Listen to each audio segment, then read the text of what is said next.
E agora a gente vai falar aqui de materiais intrínsecos e extrínsecos.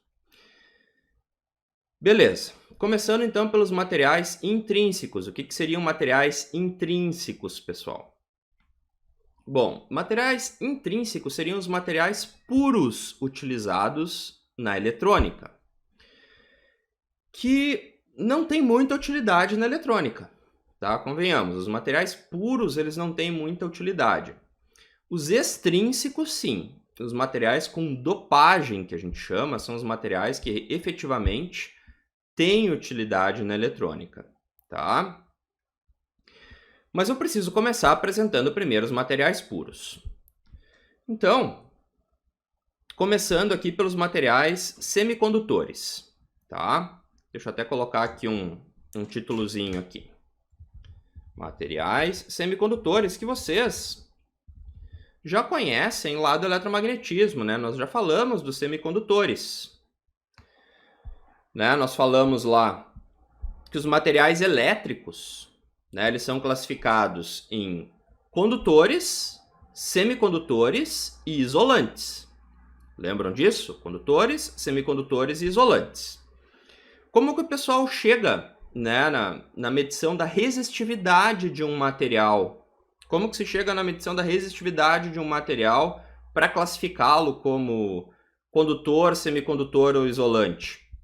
É bem simples, né? Se pega um pequeno volume do material, então, por exemplo, eu vou tentar desenhar aqui um cubinho, né, do material aqui de uma dimensão conhecida. Por exemplo,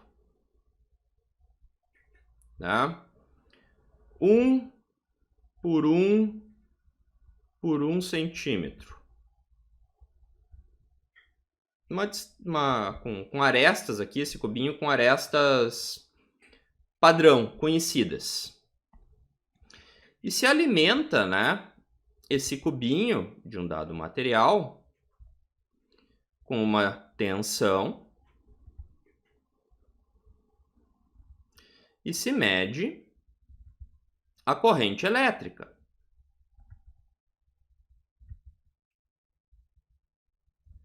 Então, se alimenta com uma tensão e se mede a corrente elétrica. E vocês sabem, né, que a relação pela lei de Ohm entre tensão e corrente determina a resistência elétrica, né, dada em ohms. Né? A unidade de resistência elétrica é o ohm. Além disso, nós podemos calcular a resistência elétrica por aquela equação que foi deduzida lá em eletromagnetismo também, que é a resistividade vezes o comprimento do material pela seção do material. Conheço aqui o comprimento, 1 centímetro, conheço a seção, 1 centímetro quadrado, né? E eu consigo, dessa forma, determinar a resistividade do material. Normalmente, a resistividade é dada em ohm centímetro. Ohm centímetro não é SI, tá? SI seria ohm metro. Mas normalmente vem em ohm centímetro. Bom, a partir da resistividade, então eu consigo classificar os materiais elétricos em condutores, semicondutores e isolantes. Então agora eu posso classificar os materiais como condutores,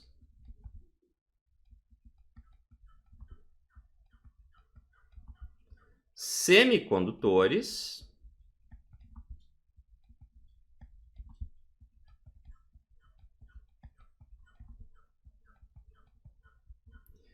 e isolantes.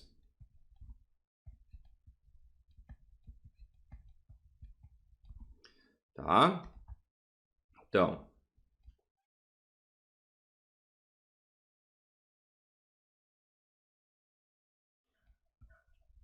beleza. Os condutores, pessoal, eles têm uma resistividade normalmente na faixa de 10 na menos 6 ohm centímetro, tá? Ou menor que isso. Os isolantes, eles têm uma resistividade na faixa de 10 na 12 ohm centímetro ou maior que isso. E os semicondutores estão na faixa intermediária, tá? Eles não se decidiram nem entre ser bons condutores, nem entre ser bons isolantes, tá? E quem é que está, então, nessa faixa intermediária aí, né, entre bons condutores e bons isolantes? Bom, a gente pode citar dois materiais, existem outros, tá? Mas a gente pode citar dois materiais que são os mais conhecidos e que são os que efetivamente são empregados na eletrônica, os mais empregados na eletrônica, que são o germânio,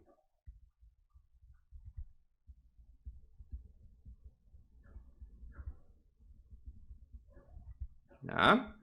E o silício, tá?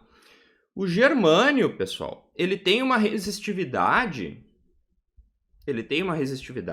isso a 25 graus, tá? De 46 ohm centímetro, tá? E o silício, ele tem uma resistividade de 64 vezes 10 na 3 ohm centímetro. Observem, né, que o silício já tem uma resistividade bem maior que a do germânio, mas ainda assim está longe da resistividade dos materiais isolantes, que é lá na faixa de 10 na 12.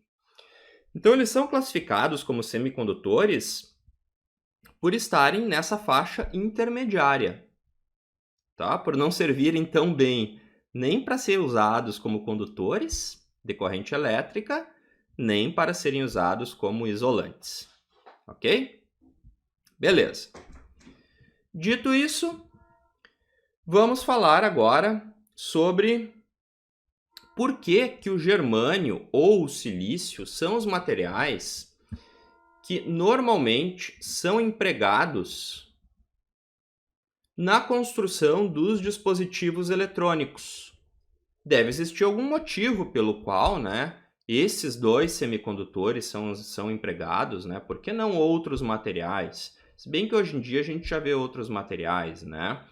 Até porque o silício, que é o mais empregado, já chegou meio que no limite dele, né, de capacidade. Mas por que não outros? Né? Qual de fato foi a vantagem, né, do silício que motivou que ele fosse, né, tão utilizado assim a ponto de se explorar ele até o seu máximo, né, até o seu limite de capacidade? Basicamente são duas grandes vantagens, né? A primeira grande vantagem do silício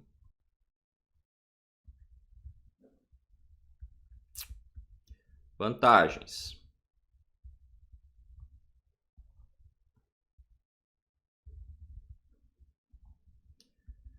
Bom, a primeira grande vantagem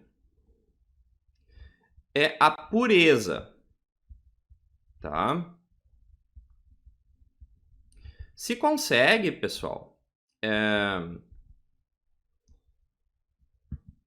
purificar o silício, tanto o silício quanto o germânio, tá?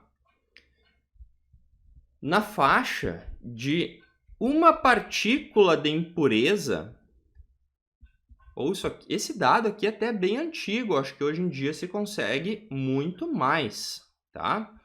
Uma partícula de impureza para 10 bilhões de átomos de silício ou germânio, Então, para cada 10 bilhões de átomos de silício ou germânio, eu tenho um átomo de impureza, ou seja, de outro material, ok? Além disso, pessoal, o silício ele é extremamente abundante na natureza, na crosta terrestre, ok? Não é um material raro, muito pelo contrário, é muito abundante. Então tem essa grande vantagem também, ok? Então, o primeiro ponto é a pureza. Nem coloquei aqui como vantagem a abundância, né? Mas é um ponto também a considerar. E o segundo ponto, não menos importante, é que eles podem ser convertidos em condutores ou isolantes, ou seja, eu consigo criar um material muito puro e no momento que eu tenho um material muito puro, eu posso botar a impureza que eu quiser, tá? E colocando a impureza que eu quiser, eu posso convertê-lo em condutor ou isolante, tá? Ou seja, pode-se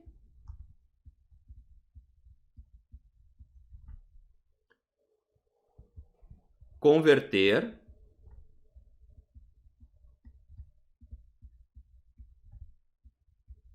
em condutor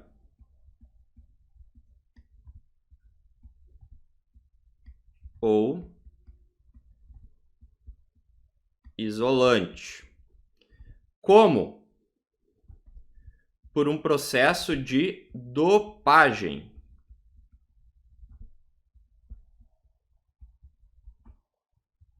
Tá?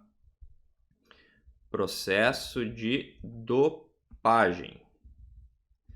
Esse processo de dopagem consiste em adicionar átomos conhecidos, né, que mudam as propriedades elétricas do cristal de silício ou de germânio.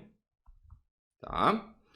Por cristal de silício ou germânio, entendam, né, uma estrutura toda homogênea, composta, né, puramente de silício ou puramente de germânio, ok? Esse material com dopagem será chamado agora de material, né, extrínseco.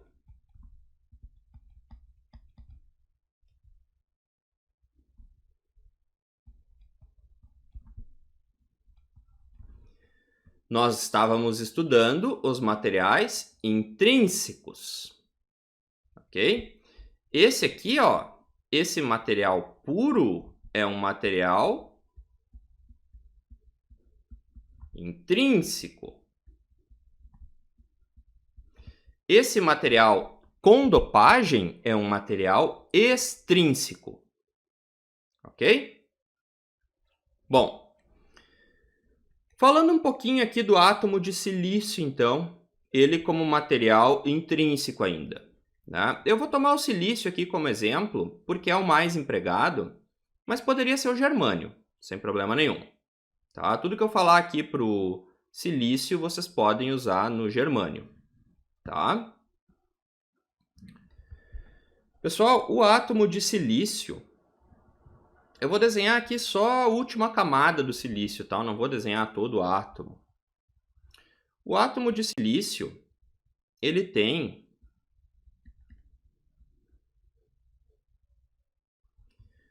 4 elétrons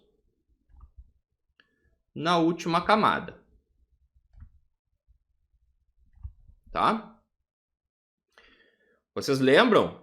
Esse aqui no modelinho de Bohr, né? Teria que desenhar as outras camadas aqui também, né? Os níveis eletrônicos, né? A gente sabe que é uma nuvem eletrônica, na verdade, né? O modelinho de Bohr é um modelinho bem comportado, né? Não é exatamente assim. Mas, enfim, o átomo de silício, ele tem, no modelo de Bohr aqui, né? 4 elétrons na última camada.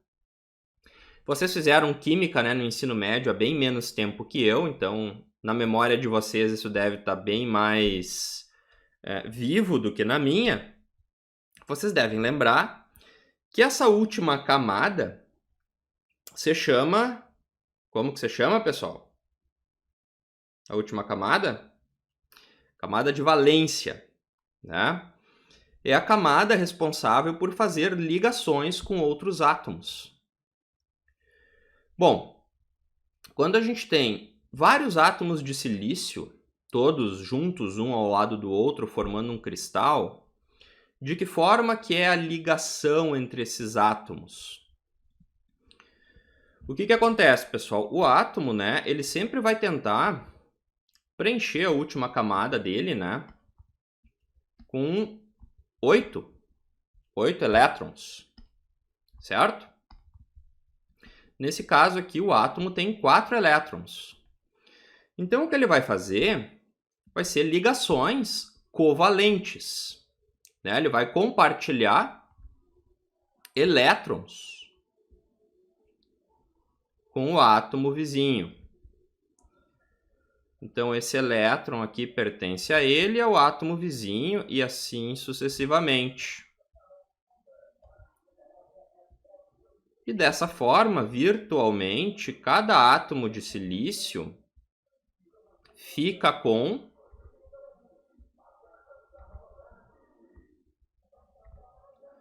8 elétrons na camada de valência.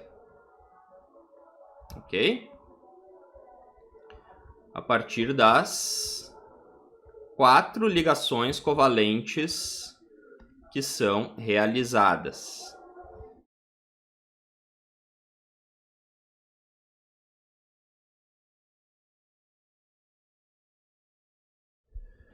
Beleza. Então esse aqui é um cristal de silício. É um material intrínseco, com pureza aqui 1 para 10 bilhões, né, que eu escrevi aqui, ele está plenamente puro, né, não apareceu nenhuma impureza, que eu teria que desenhar 10 bilhões de átomos para aparecer uma impureza aqui no meio. Aqui ele está plenamente puro, um cristal de silício. Ok? Beleza. Bom, o que eu vou fazer agora, pessoal? Eu vou adicionar uma impureza, tá?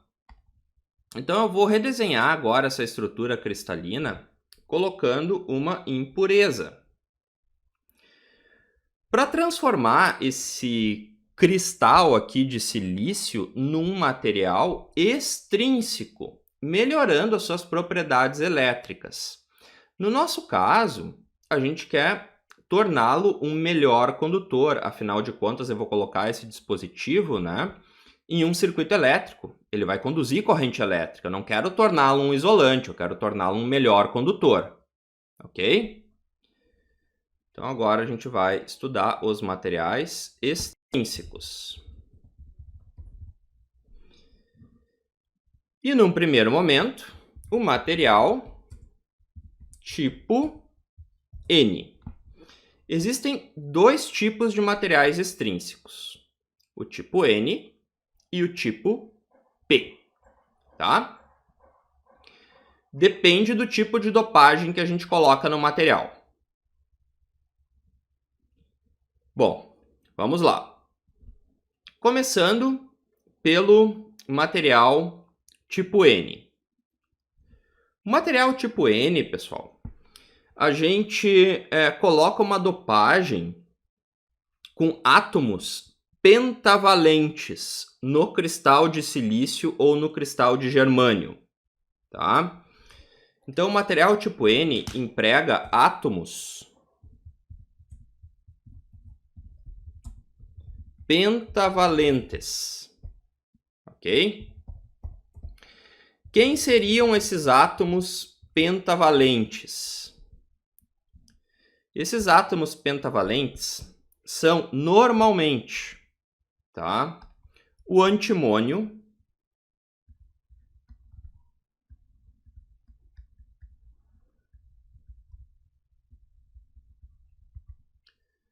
cujo símbolo é Sb, o arsênio,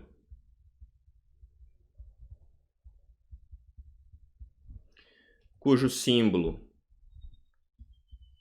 é AS, e o fósforo, cujo símbolo é o P, tá?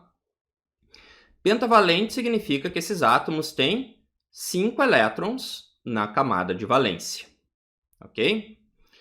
Então, o que vai ser feito? Eu vou retirar um átomo de silício da estrutura cristalina e vou jogar lá no meio um átomo de fósforo, por exemplo, ou um átomo de antimônio, tá?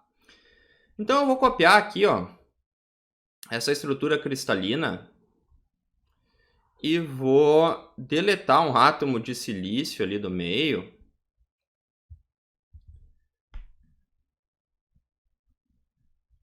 E vou colocar um átomo de antimônio. E vamos ver o que acontece. Então, aqui vai entrar o USB.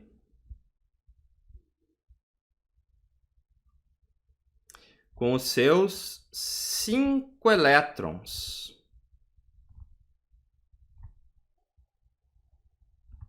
Muito bem. 4 elétrons fizeram ligações covalentes e um elétron não fez nenhuma ligação. Qual é o problema disso, pessoal? O problema disso é que esse elétron, na verdade, esse quinto elétron da camada de valência, né, ele ficou fracamente ligado ao átomo. Né? Um elétron que não ficou preso, né, de maneira forte ao núcleo atômico. Porque agora esse átomo de antimônio está com 8 elétrons na camada de valência, entre aspas, né, via ligações covalentes, e está com esse 9º elétron aí, livre, entre aspas, né, na nuvem eletrônica. Então esse 9º, né, na verdade o 5º elétron do antimônio, né, ele está livre para condução, digamos assim. Ele está mais próximo da banda de condução. Se a gente aplicar um campo elétrico fraco, razoavelmente fraco nesse cristal de silício, esse elétron vai conseguir se movimentar no cristal. Então eu melhorei as propriedades condutoras desse cristal de silício. Eu tornei ele um material condutor agora, tá? Um melhor condutor. Ele deixou de ser um isolante, ele passou a ser um condutor. Claro, vai ser um melhor condutor quanto mais impurezas, né, de antimônio eu colocar, porque mais elétrons disponíveis para a condução eu vou ter, tá? Mas observem o seguinte, isso parece até uma pegadinha, né? Eu costumo perguntar para o pessoal na aula, pessoal, esse material ele é como um todo, ele é positivo, ele é negativo ou ele é neutro? Aí o pessoal responde, né? Provavelmente induzido pelo nome do material, né? Material tipo N. E olha aqui um elétron livre, pensa, esse material é negativo. Não, esse material não é negativo, tá? Lembrem, o silício era neutro, né? O número de prótons é igual ao número de elétrons. O antimônio era neutro, o número de prótons é igual ao número de elétrons. Não é pelo fato de eu ter colocado o antimônio aqui dentro e um elétron ficou fracamente ligado que eu mudei a relação entre prótons e elétrons. O material continua neutro, pessoal, tá? O número de prótons total no material continua igual ao número de elétrons, ele continua neutro. O que acontece aqui é que eu tenho um elétron simplesmente, né, fracamente ligado ao núcleo atômico.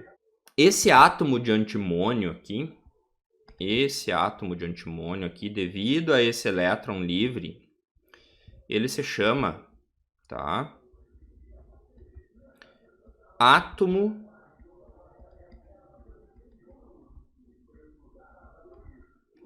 doador. Então esse átomo se chama átomo doador porque ele vai doar um elétron, tá, para condução de corrente elétrica, tá? Beleza. Pessoal, se eu fosse representar essa estrutura cristalina de uma maneira mais simplificada, afinal de contas, né, se eu for toda vez desenhar essa estrutura cristalina na representação de um material semicondutor, né, de um diodo, de um transistor, ia ficar louco, né? Essa estrutura é muito complexa para desenhar. Tem uma maneira mais simples de representar ela? Sim, tá? Tem uma maneira mais simples de representar, ok? E é importante mencionar também que dá para colocar outras impurezas aqui dentro. Dá para colocar outras impurezas, que a gente vai estudar agora na sequência. Logo eu represento essa estrutura da maneira simplificada. Primeiro a gente vai ver o outro tipo de impureza que existe, tá?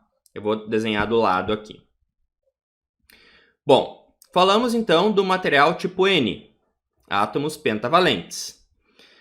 Agora a gente vai falar do material tipo P. Tá? Novamente o nome talvez remeta, né, a um erro, né, de pensar que tem a ver com positivo, mas não tem a ver com positivo, tá? A estrutura continua sendo neutra, tá? Daí os átomos aqui do material tipo P, eles têm 3 elétrons na camada de valência. Eu não sei se existe esse termo, tá? Me corrijam aí no chat. Eu vou escrever aqui, existe esse termo trivalentes? Escrevam no chat aí, tá? Vocês que estão com a química mais viva na memória do que eu. Enquanto eu vou dizendo aqui quais são os tipos de átomos, tá? Com 3 elétrons na camada de valência, ok? Por enquanto deixo o trivalente escrito ali, tá? Que átomos seriam esses, ou os mais empregados? Tá? O primeiro deles é o boro, tá? Cujo símbolo é a letra B. O gálio,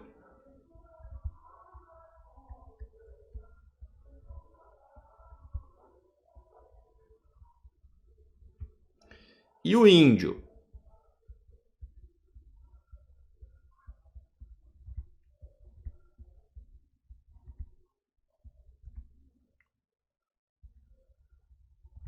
Ok? Bom, vamos ver se alguém me retornou aqui. Existe. Ótimo. Tá? Então deixamos ali o boro, o gálio e o índio, átomos trivalentes. E eu vou pegar essa estrutura aqui de cima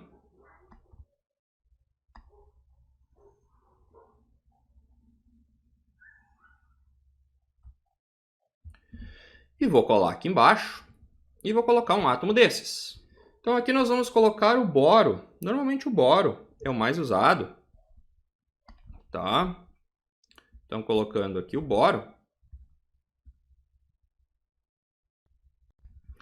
E nós vamos ter 3 elétrons. E o que aconteceu aqui, ó? Ficou faltando um elétron para fazer a ligação covalente. Na verdade, essa ligação covalente ela vai acontecer, né? Porque na vida real as ligações elas não são tão bem comportadinhas assim como no modelo de Bohr, né? Essa ligação covalente aqui, ela vai acabar acontecendo com esse elétron aqui do lado, com esse elétron aqui do outro lado, com esse elétron aqui de baixo. Afinal de contas, esses elétrons aqui eles estão numa nuvem, né? No entorno do núcleo atômico, né, do átomo de boro. Mas de qualquer forma, está faltando um elétron para fazer a quarta ligação covalente. Isso ninguém discute, está faltando um elétron, né? Há uma lacuna. O ideal deveria existir mais um elétron, tá? Ninguém discute isso. Deveria existir mais um elétron. Para que o átomo de boro ficasse ali com 8 elétrons na sua camada de valência, tá? Mas volto a dizer, a estrutura como um todo é neutra. O silício, número de prótons igual ao número de elétrons. O boro, número de prótons igual ao número de elétrons. Tá? Todas as ligações possíveis foram realizadas. Ok? Aconteceu aquela ligação covalente ali meio fantasma, aconteceu. Aquela ligação ali tá ávida para receber um elétron, tá? Para efetivamente deixar de ser fantasma e acontecer. Aquele buraquinho que ficou, que eu representei ali, ele se chama lacuna, tá? Ele recebe o nome, é lacuna, tá? E é um buraquinho mesmo, é uma lacuna ávida por receber um elétron, tá? Se um elétron cair nessa estrutura cristalina aí, rapidinho ele vai ir para preencher aquela lacuna. Então, essa estrutura cristalina, pessoal, ela é também uma boa condutora de corrente elétrica. Porque se cair um elétron aí, esse elétron rapidinho vai para preencher aquela lacuna e ele vai deixar uma lacuna em algum outro lugar, tá? Então é como se as lacunas fossem se deslocando. Se eu tiver um outro átomo de boro, né, com uma lacuna em alguma outra região, os elétrons vão pulando de lacuna em lacuna quando eu aplico um campo elétrico na estrutura. Entenderam? Então o elétron vai pulando de lacuna em lacuna. Também é um bom material condutor.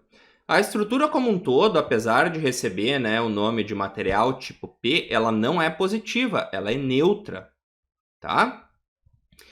E esse átomo de boro aqui, ó, por ele receber um elétron para preencher essa lacuna, né, nós temos essa lacuna aqui para ser preenchida, né? Ele recebe o nome de átomo aceitador.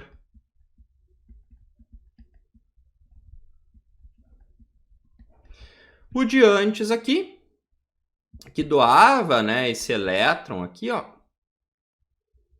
recebia o nome de átomo doador, doador de elétrons, né? Esse de antes aqui é o aceitador de elétrons. Ambos esses materiais, tanto o P quanto o N, são neutros e são melhores condutores do que o silício puro. Tá? O silício puro não é um bom condutor, tanto que ele é classificado como um semicondutor. Né? Ele não é um bom condutor, ele é um semicondutor.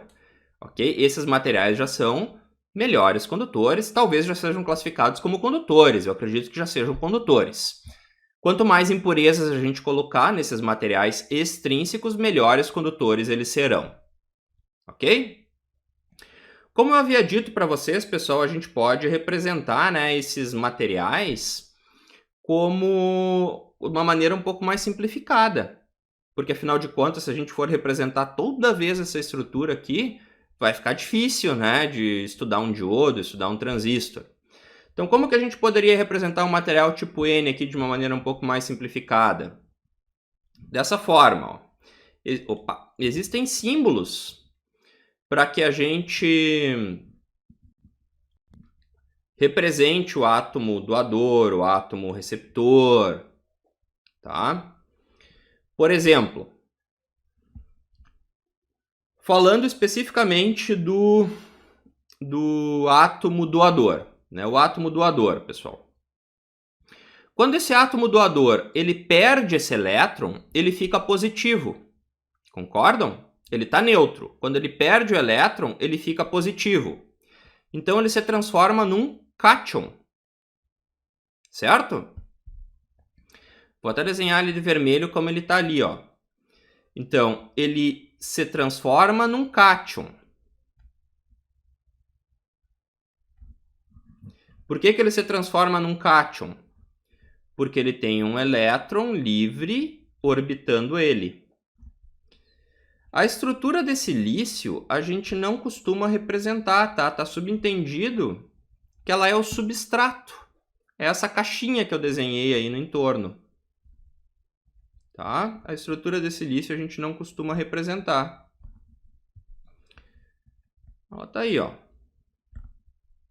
Então eu só represento as impurezas. Então esse mais é o cátion que o átomo de antimônio vai se transformar ao perder o elétron dele. Essa encrenca toda aqui, ó, né? Essa encrenca toda aqui, ó, tudo isso aqui, ó, é o átomo doador. Né? Esse aqui é o átomo doador. Ou íon doador, como vocês queiram chamar, porque ele é um íon. No momento que esse elétron for embora, ele vai virar um cátion. Né? Esse menos, só o menos aqui, ó, esse carinha aqui é quem conduz a corrente elétrica nesse caso. Ele é chamado de portador majoritário.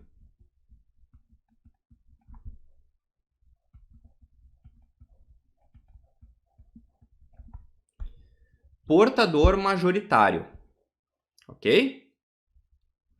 Além disso, pessoal, nós temos algumas impurezas do tipo lacuna que são introduzidas também no material tipo N.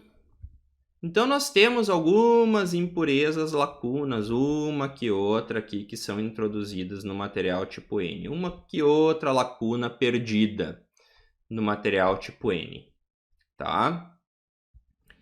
E essas impurezas lacunas aqui introduzidas no material tipo N são chamadas de portadores minoritários.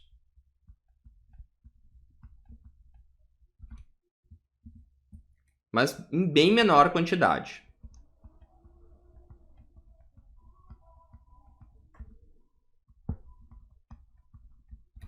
Tem alguns dispositivos eletrônicos que precisam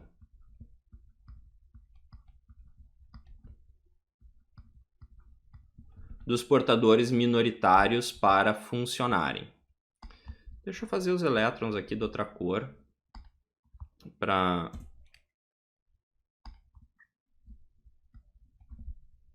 ficar um pouquinho mais bonitinho aqui meu desenho.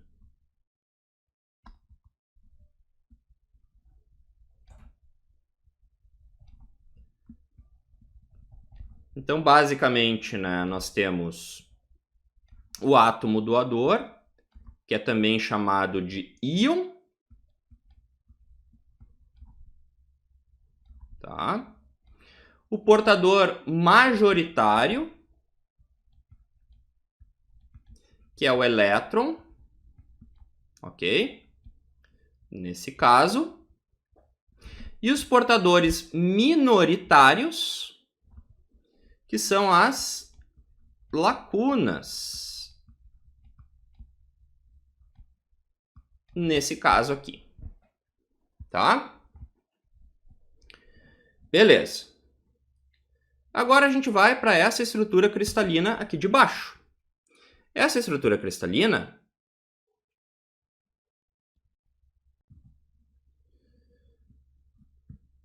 a lógica é a mesma. Eu não vou desenhar a estrutura, o substrato desse silício. Está subentendido que ele está aí atrás, então eu não vou representá-lo. Eu vou representar só as impurezas, porque é o que realmente traz as propriedades desejadas a esse semicondutor, transformando num condutor. Tá? Então vamos lá. O boro, pessoal, ele é neutro. No momento que ele receber um elétron, ele se transforma num ânion. Ele se transforma num átomo negativo. Então eu já vou representá-lo aqui, ó, como uma carga negativa.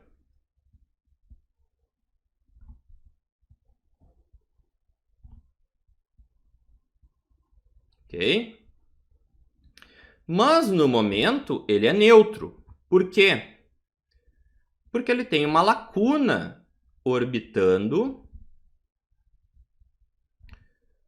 o seu entorno.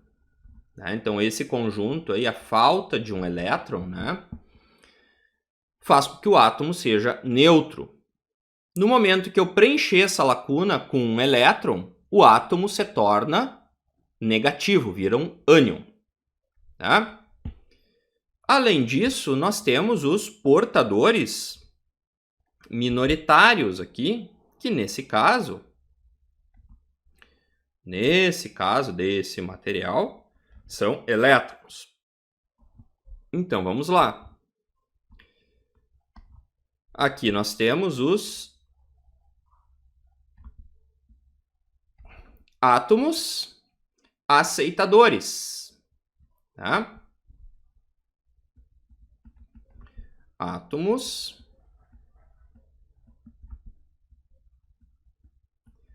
aceitadores.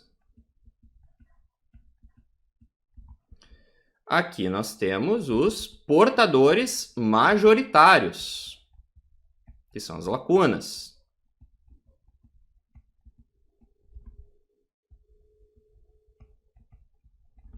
Majoritários. E aqui nós temos os portadores minoritários, que são algumas impurezas do tipo antimônio, por exemplo, que são introduzidas aqui.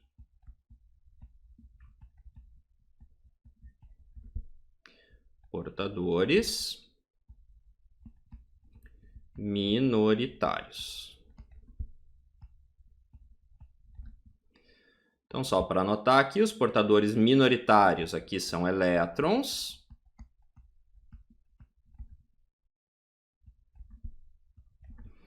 Aqui os portadores majoritários, que conduzem a corrente elétrica mesmo, são as lacunas.